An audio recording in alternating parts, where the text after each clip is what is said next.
Please come to the stage, Mr. Persson. Pierre Persson.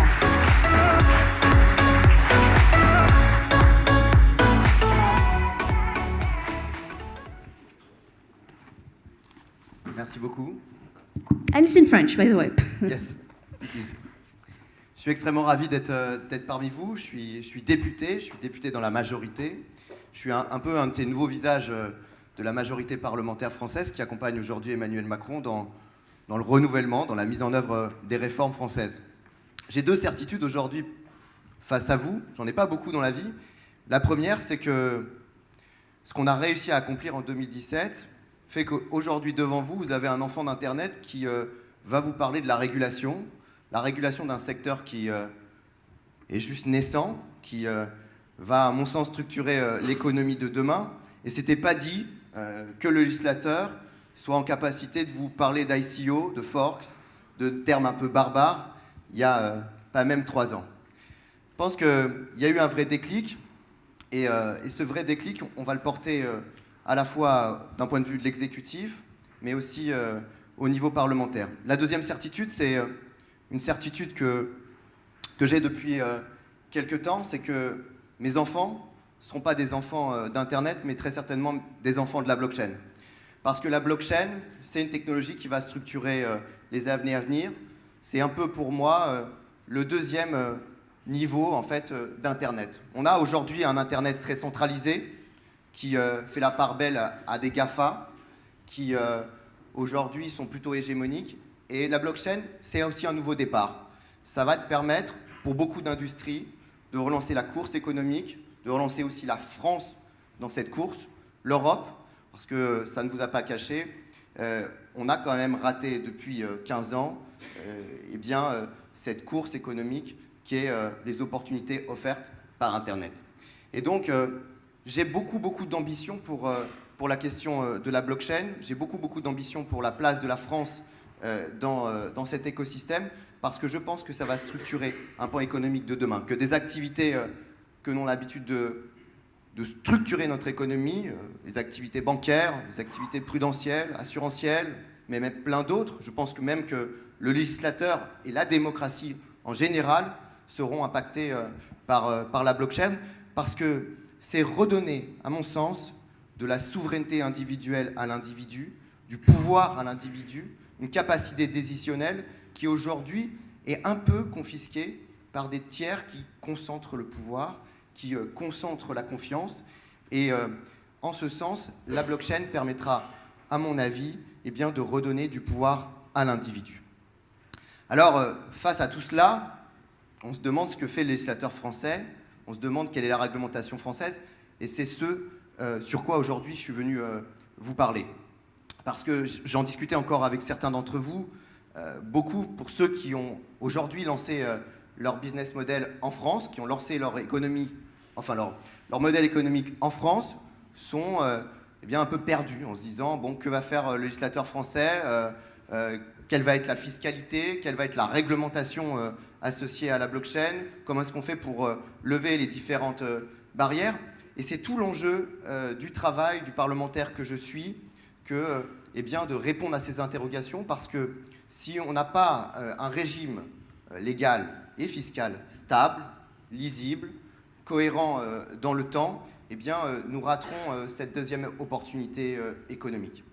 Et donc mon message, c'est de dire que le législateur, aujourd'hui en France, et pas simplement le législateur, l'exécutif, notamment la personne de Bruno Le Maire ou de Mounir Mahjoubi, sont très concernés par la chose et sont conscients que nous devons mettre en œuvre une législation stable. Alors, comment est-ce qu'on s'y est pris ? On a décidé au mois d'avril de lancer une mission parlementaire, notamment sur les cryptoactifs, mais pas que, sur la blockchain.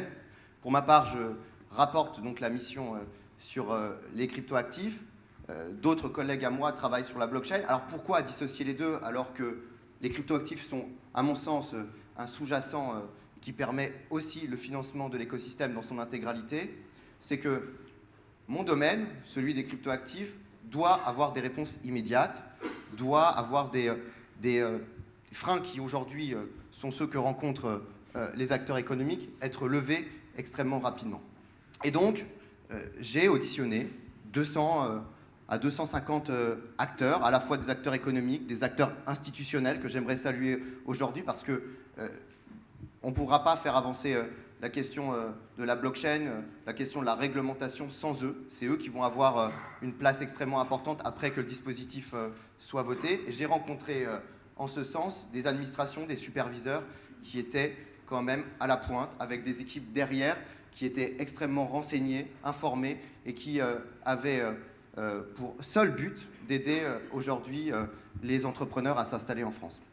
Et donc, initialement, je me suis posé la question d'où allait tendre en fait le modèle à la fois des ICO, des cryptoactifs, quelle serait finalement la blockchain dans 2 ans, quel serait l'écosystème dans 2 ans.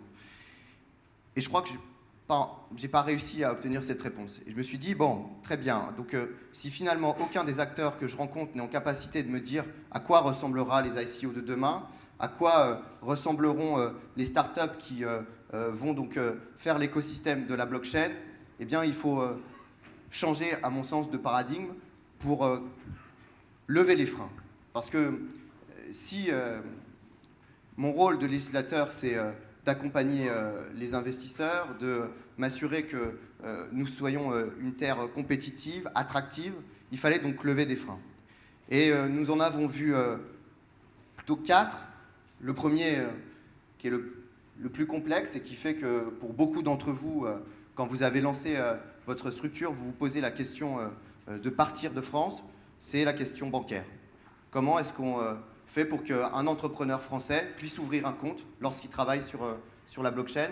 Et ça, c'est un vrai sujet parce que la première pierre qui consiste à faire ce mouvement vers l'extérieur, soit aller dans des pays États membres européens, mais quitter la France, c'est l'ouverture d'un compte de bancaire dans un autre État. Et aujourd'hui, en France, on ne peut pas s'en satisfaire. Et donc, nous avons travaillé sur tout un modèle, et j'y reviendrai, qui permet donc de lever ces freins. Le deuxième, c'est la fiscalité.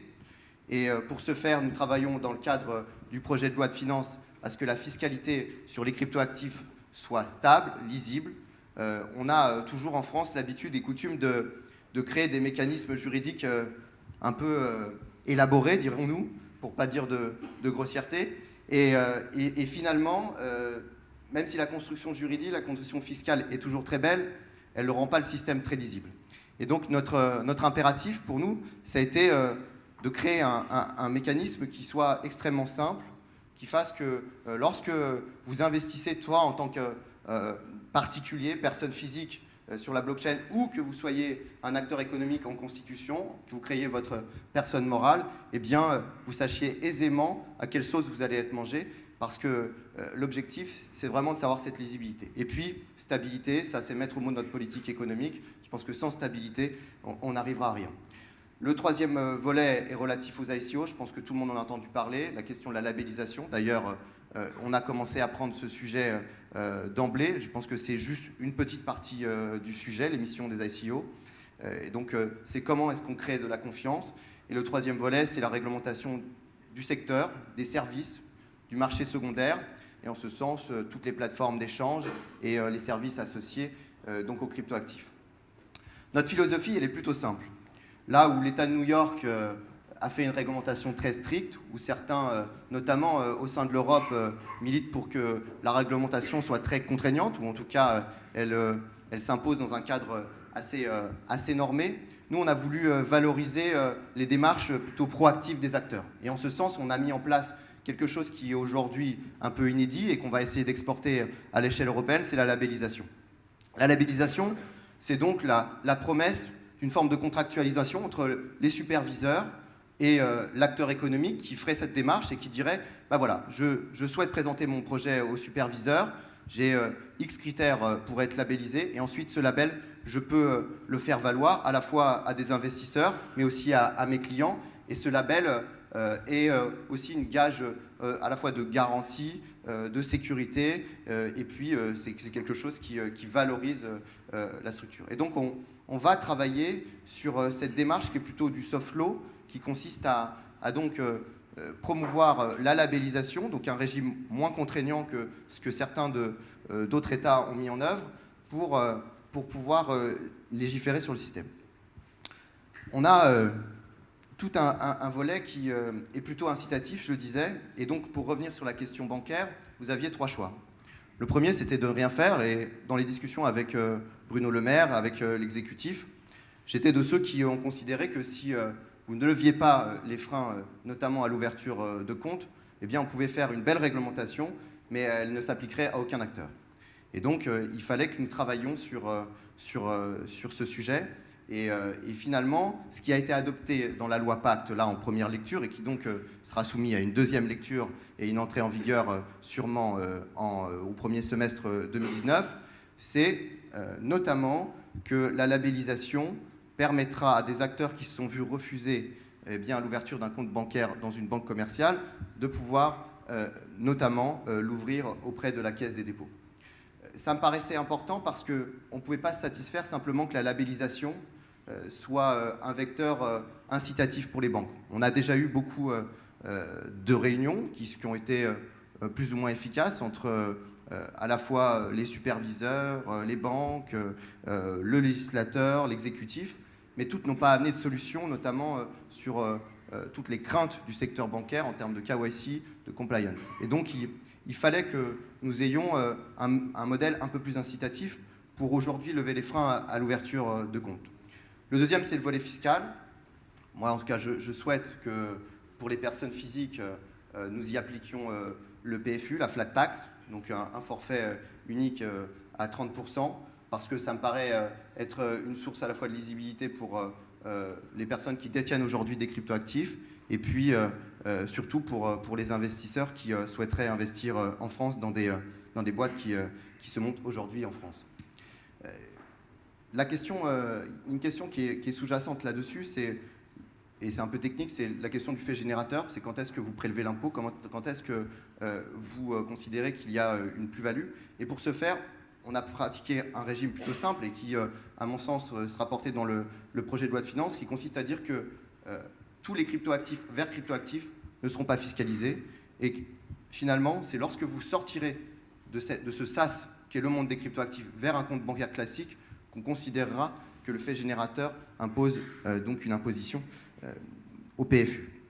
La deuxième chose que nous souhaitions lever, c'était l'investissement. Lorsque vous déteniez des cryptoactifs et que vous souhaitiez les investir dans une société, très souvent, j'ai des acteurs qui sont venus me voir et qui m'ont dit « moi, je suis obligé de partir. Je suis obligé de partir au Portugal, notamment, parce que si je dépose au capital de ma société les cryptoactifs que je détiens, eh bien, je dois payer la plus-value et je dois payer 60%. Et donc ça, ce n'était pas possible aujourd'hui en France d'admettre que dès lors que vous commenciez à investir, que vous preniez des risques, vous soyez obligé de payer 60% d'impôts. Et donc, on mettra en place un report de fiscalité pour que nos investisseurs, pour que ceux qui souhaitent entreprendre en France puissent le faire de manière plutôt incitative. Il y a beaucoup de dispositifs qui viendront accompagner donc, le projet de loi de finances et qui stabiliseront la fiscalité. Moi, je suis plutôt satisfait de ce qui va être voté. Je pense qu'on est aujourd'hui dans un mécanisme qui est plutôt équilibré, qui est simple de compréhension. Et pour ce faire, je pense qu'on atteindra l'objectif. Voilà, mon message, il est plutôt simple. Et d'ailleurs, je me tiens à votre entière disposition dans la mesure où ma porte est toujours ouverte. Je suis là aussi pour écouter les problématiques du secteur. Avec de nombreux collègues, on continue à auditionner des boîtes qui se montent en France, qui ont des particularités très sectorielles, qui rencontrent des problématiques qui leur sont propres. Et donc le législateur est là aussi pour vous accompagner, pour travailler avec vous. Donc n'hésitez pas à me contacter à mon adresse institutionnelle et on travaillera ensemble pour essayer aussi, s'il y a des trous dans la raquette, de les compléter.